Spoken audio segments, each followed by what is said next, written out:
પરથી સ્પષ્ટ દેખાય છે કે સુરતમાં કે ગુજરાતમાં દારૂબંધી છે કે નહીં. એક નશેડી હાલતમાં સુરત સકારેશ્વરના ગેટ પર ગાડી ચડાવતા અને બાલકી ઉપર ગાડી ચડાવતા બાળકીના મૃત્યુ પામ્યો છે.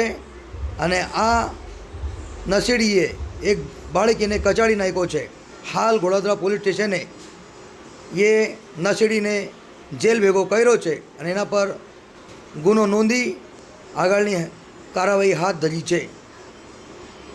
તો નવીન અપડેટ માટે જોતા રહો લોકવંચિત વાર્તા.